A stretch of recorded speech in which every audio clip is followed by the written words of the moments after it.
बहुत अल्प टाइम रे बहुत जल्दी भी धान काटुची 50 टका केमती किस नौजंदी ହଁ 70 ଟଙ୍କା ଗୁଣ୍ଠ ନଉଛେ। ନୂଆ ଭିଡିଓରେ ଆପଣଙ୍କୁ ସ୍ୱାଗତ ଜଣାଉଛି। ତ ଆଜି ଆମେ ଚାଲିଛୁ ଗୋଟେ ବିଲକୁ, କାହିଁକି ନା ଆମ ଘର ପାଖରେ ଗୋଟେ ଧାନ କଟା ହଉଛି। ଧାନ କାଟିବା ତ ଗାଉଁଲିରେ ତ ମେସିନ୍ ତ ପସନ୍ଦିନି, ତ ସବୁ ତ ହାତରେ କାଟନ୍ତି। ତ ହାତରେ ଏଥର ନ କାଟି ଲୋକମାନେ ନୂଆ ଡିଜାଇନର ଧାନ କାଟା ମେସିନ୍ ଆଣିଛନ୍ତି। ତ ମୋ କାକା ଘର ବି ସେ ଧାନ କାଟା, ଆମର ତ ଧାନ କାଟା ସରିଯାଇଛି। ତ ମୋ କାକା ଘର ତ ଧାନ କାଟା ହଉଛି। ତ ସେ ମେସିନ୍ ଟା ମାନେ ବହୁତ ଛୋଟ ମେସିନ୍, କିନ୍ତୁ ବହୁତ ଜଲ୍ଦି ଧାନ କାଟୁଛି। ତ ସେଇଟା ଦେଖିବା ପାଇଁ ବି ମୁଁ ଆସିଛି, ଧାନ କାଟା କେମିତି କିସ ଚାଲିଛି, ସେ ମେସିନ୍ ବି କିସ କଣ। ତ ମୁଁ ବି ଆସିଛି ଦେଖିବା ପାଇଁ, ଆଉ ଆପଣଙ୍କୁ ବି ଦେଖେଇବି। ଚାଲନ୍ତୁ ସେ ଧାନ କାଟା ମେସିନ୍ କେମିତି। ତ ଭିଡ଼ିଓରେ ବନେଇ ରୁହନ୍ତୁ। ଯଦି ଭିଡ଼ିଓ ଆପଣଙ୍କୁ ଭଲ ଲାଗେ ତାହେଲେ ଲାଇକ୍ ସବସ୍କ୍ରାଇବ୍ ଏବଂ ଫଲୋ ଟିକେ କରିଦେବେ। ତ ଚାଲନ୍ତୁ ସେ ମେସିନ୍ ଆପଣଙ୍କୁ ଦେଖେଇବି, ଆଉ କେତେ ଜଲ୍ଦି ବି ଧାନ ବି କାଟୁଛି ଆପଣଙ୍କୁ ବି ଦେଖେଇବି। ତ ଭିଡ଼ିଓରେ ବନେଇ ରୁହନ୍ତୁ, ଦେଖଉଛି ଆପଣଙ୍କୁ କେମିତି ଧାନ କାଟି ଚାଲିଛି ଆମର ଜାଗାରେ। ତ ଆମେ ପହଞ୍ଚି ଯାଇଛୁ ବିଲରେ, ତ ଆମେ ପହଞ୍ଚି ଯାଇଛୁ। ତ ଧାନ କାଟା ବି ଚାଲିଛି କେମିତି ତ ଦେଖଉଛି ଆପଣଙ୍କୁ। ତ ମୋ କାକା ଆଉ କାକି ଧାନ ଏଠି ଗୁଛଉଛନ୍ତି ବି, ତ ପଛରୁ କାଟା ହେଇଥିଲା। ତ ଏବେ ବି କାଟା ଚାଲିଛି, ଦେଖିବା ତ ସେ ମେସିନ୍ ଟା କେମିତି। ଛୋଟ ମେସିନ୍ କିନ୍ତୁ ବହୁତ ଜଲ୍ଦି ଧାନ କାଟୁଛି। ମାନେ ଗୋଟେ ଏକର ଜମିକୁ କାଟି ଦଉଛନ୍ତି 45 ମିନିଟ୍ ଭିତରେ ଧାନ କାଟି ଦଉଛନ୍ତି। ତ ଏଇ ଛୋଟ ମେସିନ୍ ଟା ଆମ ଗାଁକୁ ଆସିଛି। ତ ଧାନ କାଟିବା ବି ବହୁତ ଜଲ୍ଦି, ଘୁଣ୍ଟକରା ନଉଛନ୍ତି 70 ଟଙ୍କା। ତ ବହୁତ ଜଲ୍ଦି ଧାନ କାଟୁଛି, ଦେଖିବାକୁ ପୁରା ପୁରା କେତେ ଜଲ୍ଦି ଧାନ କାଟୁଛି। ତ ଆମର ବି ତ ଏଇଟା ନଙ୍ଗଳ ହେଇଯାଇଛି ପୁରା, ଦେଖୁଛୁ ଆମ ଧାନ କାଟିକି ଆମ ଘରେ ଧରି ଦେଇଛେ। ତ ଆମ ଏବେ ବି ଆମ ଧାନ କାଟ ସରିଗଲାନି ପୁରା। ତ ମୋ କାକାର ଥିଲା, ତ ଏବେ ଧାନ କାଟ ଚାଲିଛି। ତାଙ୍କ ମାଲିକ ଘୁରୁଛନ୍ତି ମେସିନ୍ ସହିତ ନେଇକି ଚାଲିଛନ୍ତି।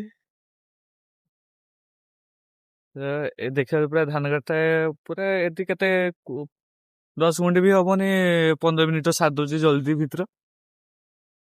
ତ ଆପଣଙ୍କୁ ମୁଁ ଦେଖଉଛି କେତେ ଜଲ୍ଦି ଆପଣଙ୍କୁ ଧାନ ବି କାଟୁଛି। ପୁରା ବହୁତ ଜଲ୍ଦି କାଟୁଛି, ପୁରା ନାଇନ୍ କରି ଦେଖିବେ, ପୁରା ନାଇନ୍ କରି ପୁରା ପକେଇ ଦେଉଛି। ବାନ୍ଧିବା ପାଇଁ ସୁବିଧା, ଇଏ ସବୁର ସୁବିଧା ଅଛି, କିଛି ଇଏ ନାହିଁ।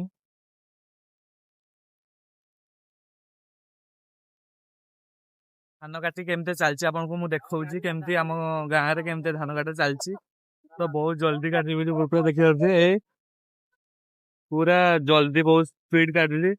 ଗାଁରେ ବଡ ମେସିନ୍ ପହଞ୍ଚେଇବେନି, କିନ୍ତୁ ଛୋଟ ମେସିନ୍ ପହଞ୍ଚିକି ଏମିତି ଧାନ କାଟା ଚାଲିଛି।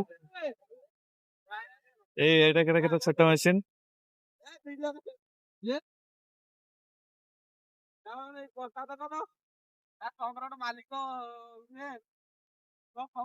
ତ ଦେଖିବା ପୁରା ବହୁତ ଜଲ୍ଦି ଧାନ କାଟୁଛି। ଆମର ଘୁଣ୍ଟ ନଉଛନ୍ତି 70 ଟଙ୍କା, ତାଙ୍କର ଇଏ ଜାଣିବାର ସିଏ। ତ ୟାଙ୍କୁ ତ 50 ଟଙ୍କା କେମିତି କିସ ନଉଛନ୍ତି। 70 ଟଙ୍କା ଗୁଣ୍ଠ ନଉଛେ। 70 ଟଙ୍କା ଘୁଣ୍ଟ। ତ କେତେ ମାନେ ଗୋଟେ ଏକର କେତେ କାଟୁଛନ୍ତି, କେତେ ମିନିଟ ର?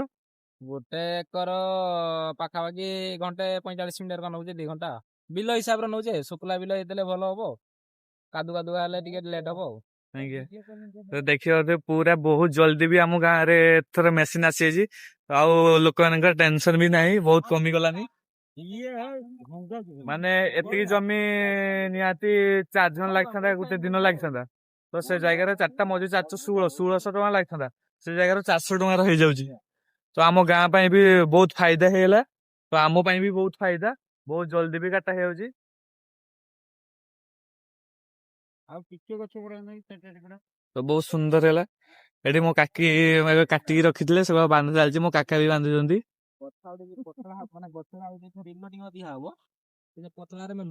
ବହୁତ ଅଳ୍ପ ଟାଇମ ରେ ବହୁତ ଜଲ୍ଦି ବି ଧାନ କାଟୁଛି, ଟାଇମ ବି କମ ବେଶୀ କାଟୁଛି। ଆମେ ମେସିନ ତ ଦେଖି ଆସିଲେ, ଭଲ ହେଇଛି ମେସିନ ଟା। ତ ଆମ ଗାଁ ଗହଳି ପାଇଁ ପୁରା ଏଇଟା ବହୁତ ଫେସିଲିଟି ଭଲ। ତ ଆମ ସବୁ କିଛି ଭଲ, ଯାହା ହଉ ଏମିତି ଆମ ଗାଁରେ ଆଉ ବେଶୀ ମଜୁରୀ ଲାଗିବନି, ଅଳ୍ପ ମଜୁରୀରେ ସବୁ କିଛି ହେଇଯିବ ନା ଭାଇ। ଭଲ ହେଇଛି ଆମ ଗାଁ ପାଇଁ, ଧାନ କଟା ପାଇଁ ବହୁତ କେତେ ମଜୁରୀ, କେତେ କାମ କରିବୁ। ସେ ଗୋଟେ ଘଣ୍ଟାର ପୁରା ସାରି ଦଉଛି ଇଏ ଧାନ କାଟା, ଗୋଟେ ଏକର ସାରି ଦଉଛି ଗୋଟେ ଘଣ୍ଟାର। ଅଳ୍ପ ଖର୍ଚ୍ଚରେ ବହୁତ ଲାଭ ହଉଛି। ମୁଁ ଭାବୁଛି ଆଗଥରକୁ ଆମ ଯେତେବେଳେ ଧାନ ଚାଷ ତ ସବୁଥର ହୁଏ, 2 ଥର କରି ଧାନ ଚାଷ ହୁଏ। ତ ମୁଁ ଭାବୁଛି ଏଇ ମେସିନ୍ର କାଟି ନେବା। ଆଉ ଏତେ ପରିଶ୍ରମ କରି ହବନି, ସେ କେତେ କାମ କରିବି ସେ ଇଏର। ଘୁଣ୍ଟ 70 ଟଙ୍କା। ହଁ, ଘୁଣ୍ଟ ଘୁଣ୍ଟ ଅଳ୍ପ ଅଳ୍ପ ଖର୍ଚ୍ଚରେ ହେଇଯାଉଛି ଆମର। ଘୁଣ୍ଟ 70 ଟଙ୍କାର ଆମର ହେଇଯାଉଛି। ତ ଆମ ପାଇଁ ବହୁତ ଫ୍ୟାସିଲିଟି।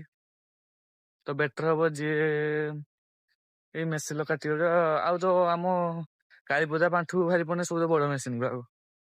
ଗାଁ ଗହଳି ପାଇଁ ବଡ ଗାଁ ଗହଳି ପାଇଁ ଗାଁରେ ତ ବଡ ମେସିନ୍ ହିଁ ପଶେଇବେନି, କାହିଁକିନା କାହିଁ କାହାର ବନ୍ଧ ଭାଙ୍ଗିଯିବ, କାହିଁ ଇଏ ହେଇଯିବ, କାହିଁ ଏଟା ଖାଲା ହେଇଯିବ, ସେଟା ହେଇଯିବ, ବହୁତ ପ୍ରୋବ୍ଲେମ।